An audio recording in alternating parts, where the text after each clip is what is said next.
Dios les bendiga, un hermoso privilegio estar con ustedes una vez más por estos medios para poder abrir la Escritura, para poder dejar que Dios nos hable, que nos haga meditar, que nos haga reflexionar y sobre todo nos desafíe a ser cada vez mejores hijos de Él. Estamos estudiando un libro pequeño pero fuerte, porque no solamente nos enseña de la fe, nos enseña de muchas cosas que nosotros debemos de tener por práctica en la vida cotidiana.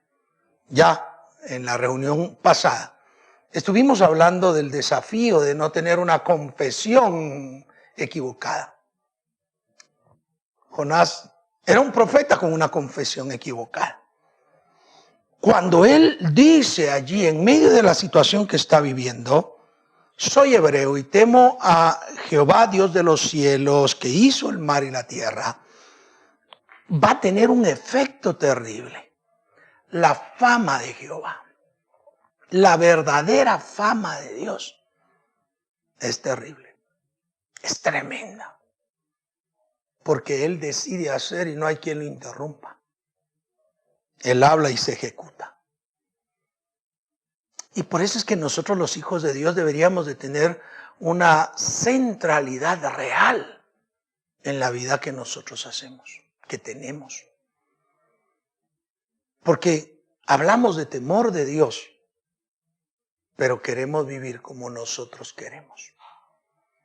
¿Cuál es el efecto de saber que aquel profeta perezoso, que aquel profeta que huye de la presencia de Dios, es la causa que Jehová haya levantado esa gran tempestad y ahora estén a punto de naufragar? ¿Cuál es el efecto en los marineros, hombres de batalla en la mar? Y eso es lo que nos enseña el versículo 10. Aquellos hombres temieron sobremanera. Vea lo que causa el saber que se estaban enfrentando a un efecto de Jehová. Temor, temieron, pero no cualquier temor, en gran manera. Inmediatamente entro a los cuestionamientos yo. ¿Cuál es nuestro temor a Dios? Déjame decirte, hay muchos hermanos que pareciera que no le tienen temor a Dios. Y cuando hablamos de eso, no es andar delante de Él con pánico, ay, ¿qué me va a hacer? No. Simplemente es que hay un camino del mal y un camino del bien. Como le dijo Josué al pueblo de Israel. Y aquí están delante de ustedes el camino del bien y del mal.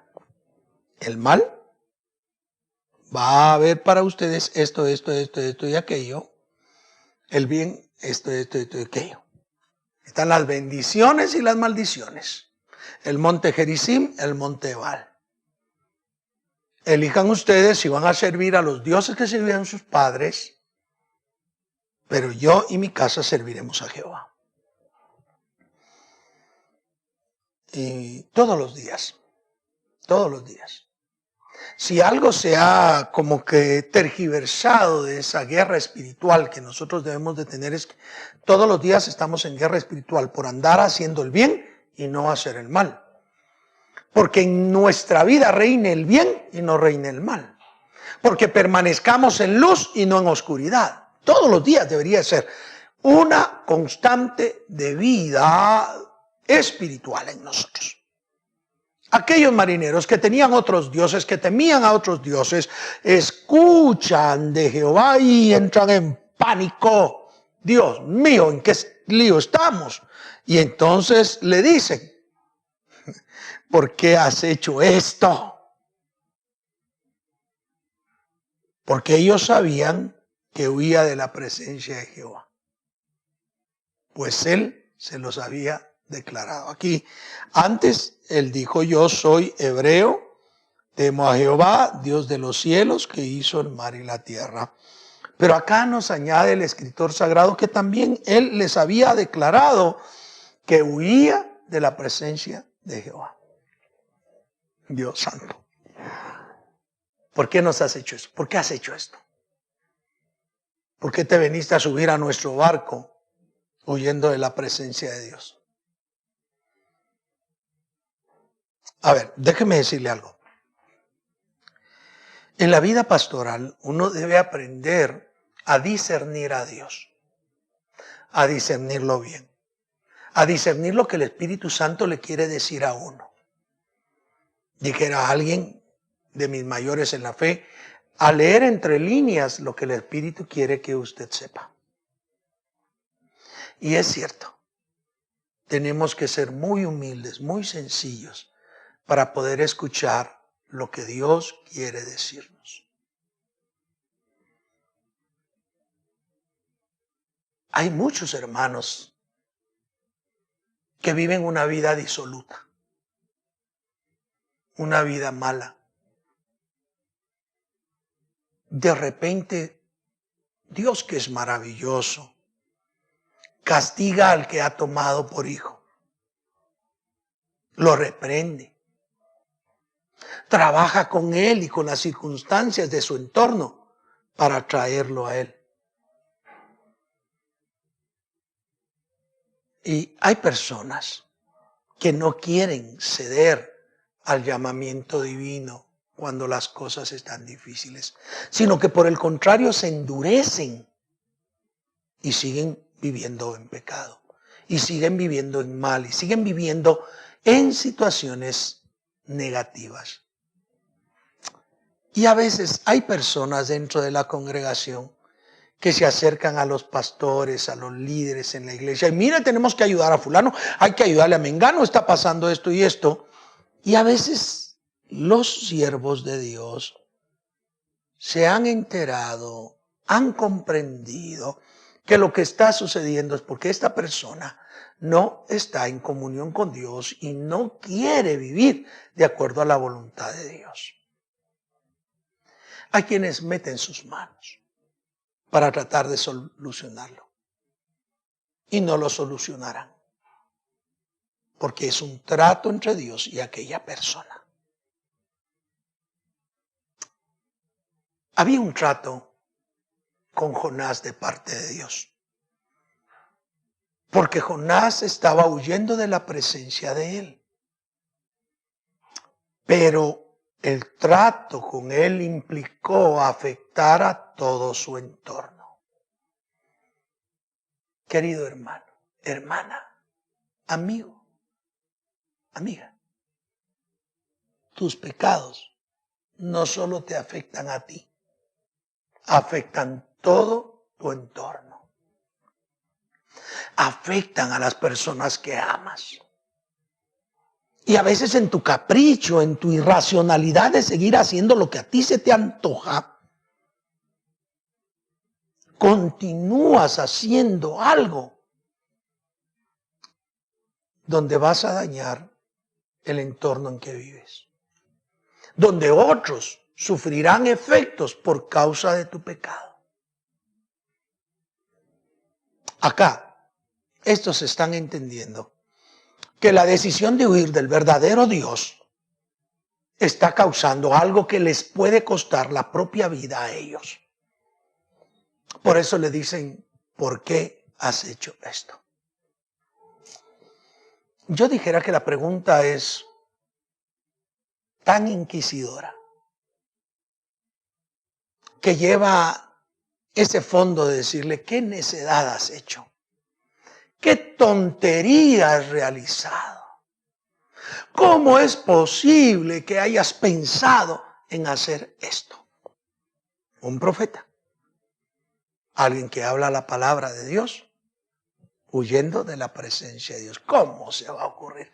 Un hijo de Dios, una hija de Dios, quien dice temer a Dios, ¿cómo va a ser que se enrole en situaciones desagradables a la fe?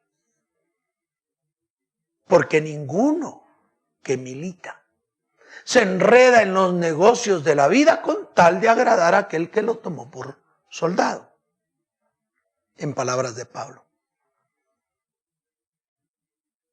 El Señor te llamó, el Señor me llamó como llamó a Jonás y nos ha dado una designación que debemos de cumplir y debemos de tener cuidado si vamos contra la voluntad de Dios y si en lugar de tener una confesión que se apegue a la realidad, estamos en confesiones engañosas. Jonás ahora no solo es un mal ejemplo como profeta, no solo es un mal creyente de Jehová, no es solo es alguien que está desafiando a Dios, sino que ahora está observando que la gente que no vive de acuerdo a los principios del verdadero Dios tiene más temor de Él que Él mismo. Qué fuerte. En algunas de las sesiones anteriores de Jonás dije, es lamentable cuando alguien que no conoce de Dios viene a exhortarte para que vivas en santidad. Te exhorta para que corrijas el caminar. Y no teme a Dios, no conoce a Dios. Qué feo eso. Qué horrible que alguien que no conoce a Dios tenga más temor de Dios que el que dice temer a Dios. Y ese es el punto acá.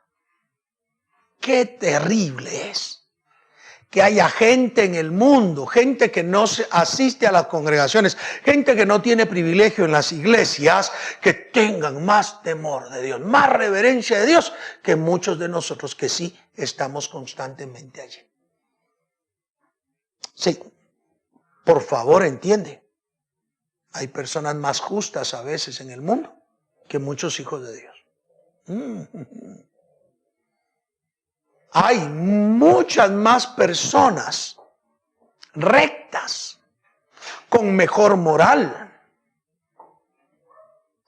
que algunos hijos de Dios. ¿No debería ser al revés? ¿No debería ser diferente? El hijo, la hija de Dios deberíamos dar muestras de que el temor a Dios en nosotros implica una vida decente, una vida proba, una vida correcta, una vida justa, más que la que cualquier persona en el mundo pudiera tener si no conoce al Señor. Entonces aquellos hombres tuvieron temor en gran manera porque Él les había declarado que huía de la presencia de Dios y dijeron, ¿por qué has hecho eso?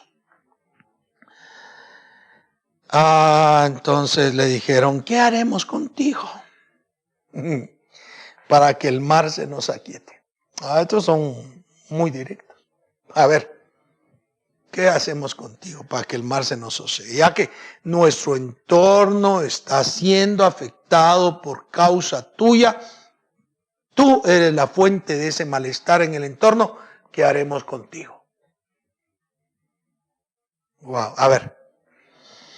Si usted ha visto alguna película de piratas y de hombres antiguos de la mar, cuando alguien hacía un motín o causaba un problema dentro del barco, había una tabla larga en la que le hacían caminar para caer al mar donde habían tiburones. Pues lo único que quedaba era eso. Ellos no podían ser culpables llevando la carga por el castigo que merecía Jonás. Así que le dicen, ¿qué haremos contigo? Y entonces, ¿qué haremos contigo para que el mar se nos aquiete? Sigue diciendo el verso 11, porque el mar se iba embraveciendo más y más. Y esto es preocupante. En la misma medida que un hijo de Dios, una hija de Dios, no detiene su conducta impropia delante de la presencia de Dios, su entorno se va a ver cada vez más dañado, más afectado. Hermano, pero Dios es un Dios de misericordia, sí, pero te tiene que corregir, te tiene que ordenar. Y la única manera de ordenarte es hacer que entiendas que tu mal proceder te está llevando en mal camino. Bendito Dios que hace que el entorno se ponga ríspido con tal de que entienda el hijo de él que debe volver. Y entonces el mar se estaba haciendo cada vez más conflictivo y preocupa cómo responde Jonás. Y él le respondió, tomadme y echadme al mar, y el mar se os aquietará, porque yo sé que por mi causa ha venido esta gran tempestad sobre vosotros. ¿Por qué preocupa? Porque él está viendo que el entorno se está cayendo por su culpa. Está observando que el entorno está siendo afectado por causa suya. Pero así de simple. No ha hecho nada para que su entorno cambie, aunque el responsable es él. Cuidado, ¿eh? Cuidado que tú estés causando que tu entorno esté mal y no hagas nada por cambiarlo. Cuidado, no seamos como Jonás. La cosa está poniéndose turbia, fuerte, difícil para todos los demás, pero él sabe que era por él, pero no le interesa hacer nada para cambiar el asunto. Pero cuando lo preguntan, cuando lo ponen entre la espada y la pared, ¿qué haremos contigo? Dice, tómenme y échenme al mar. Y se les va a quietar, porque es por mi causa. Sabe la solución, sabe cómo resolver el asunto, porque él pudo haber dicho, regresemos a Jope y ya no va a haber problema. En lugar de ir contra la voluntad de Dios, debió haber regresar a cumplir. Pero su corazón no está convertido y acababa de decir, temo a Jehová. No estaba teniendo temor de Dios. Fíjese que muy probablemente en la mente de Jonás está, me echan a la mar y me muero y se acabó y no voy a cumplir. Él no quería cumplir la voz de Dios, el mandato del Señor, e incluso piensa que es mejor morir que cumplir el mandamiento de Dios, la asignación que Dios le ha dado. Ah, Dios mío, el corazón de Jonás está entenebrecido. Su orgullo, su falta de fe, su falta de amor le está llevando a tener una oposición férrea hasta la muerte en contra de Jehová. Qué fuerte, qué fuerte. ¿Saben qué? Preocupa esto. Porque hay muchos hermanitos y hermanitas que han negado la eficacia de la gracia de Dios, que porque alguien les hizo algo en la iglesia, o porque querían tener una autoridad y no se las dieron. Se van al mundo y nunca más regresan a los caminos de Dios. Y cada vez, conforme va pasando el tiempo, se enrolan más en pecado, se enrolan más en una vida displicente al amor de Dios. Se enrolan cada día más en hacer actos de desobediencia. Y muchos han llegado a morir habiéndose desviado de la salvación. No perdieron la salvación, porque la salvación es gratuita. Nunca llegaron a comprender la salvación. Nunca llegaron a asimilar que la salvación implica dignidad y cambiar y transformarse de acuerdo al mensaje, a la voz de Dios revelada.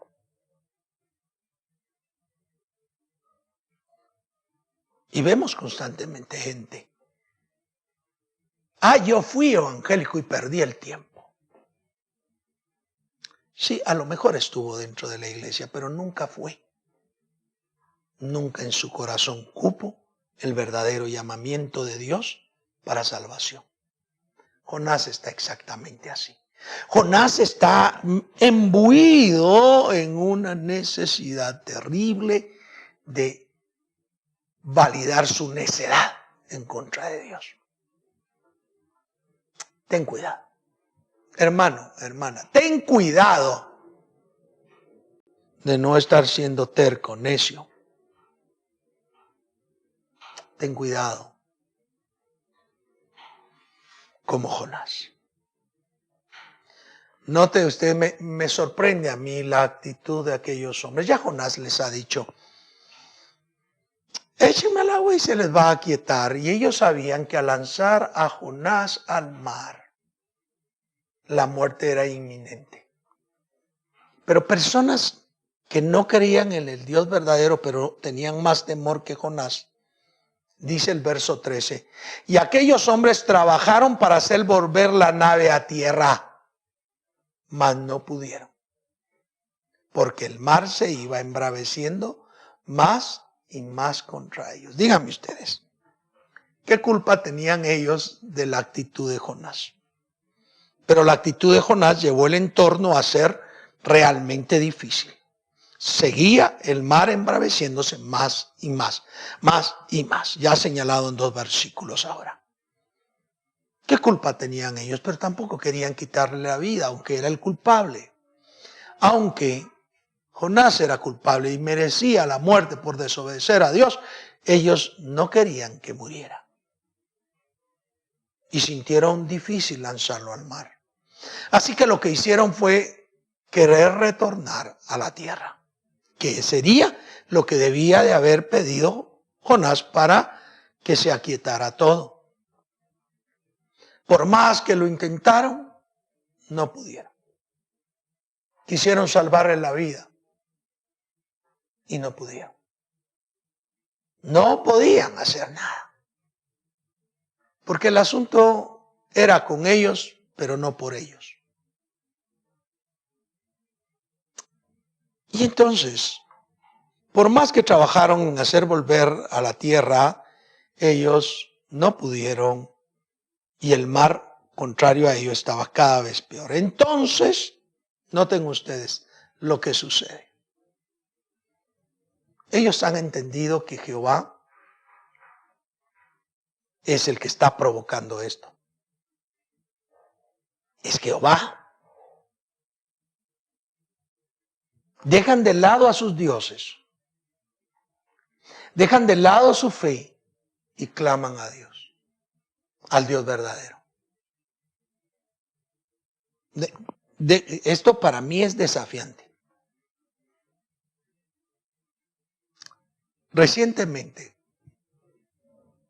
y con motivo de el cierre que se dio en nuestro país por causa de la pandemia, yo recibí constantes alusiones de personas que decían, dígale al presidente que nos ponga a ayunar. Oiga, pues si el presidente no es de nuestra fe, él ha sido claro, ha sido muy evidente de la fe que profesa. No era él el que nos debería de decir, éramos nosotros los que deberíamos dar muestra y decirle a él que orara o ayunara. Éramos nosotros los que nos deberíamos de poner al frente, en la brecha, clamando y orando, pero la gente quería al revés, que el presidente dijera para que pasara lo de Nínive, que fuera el rey el que dijera. Pero ese rey, nuestro presidente, no tiene nuestra fe. Y qué lastimoso, qué triste, qué vergonzoso que sí lo hizo. Y muchos, ay, el presidente nos lo dijo, qué vergüenza que haya alguien que no profesa nuestra fe y nos diga que es necesario orar, que es necesario ayunar. ¡Qué vergüenza! Fíjese lo que le estoy diciendo. No, está bien que lo haya hecho el presidente, eso está bien. El asunto es que el Hijo de Dios es el que debe estar clamando. La hija de Dios es la que debe estarse humillando delante de la presencia de Dios y no esperar que alguien que no cree en el Dios de la manera que él cree le venga a dirigir en los pasos. Y entonces dice ahí, entonces clamaron a Jehová y dijeron, te rogamos ahora, Jehová, que no perezcamos nosotros por la vida de este hombre, ni ponga sobre nosotros la sangre inocente, porque tú, Jehová, has hecho como tú has querido. Ajá, como has querido. ¡Qué tremendo!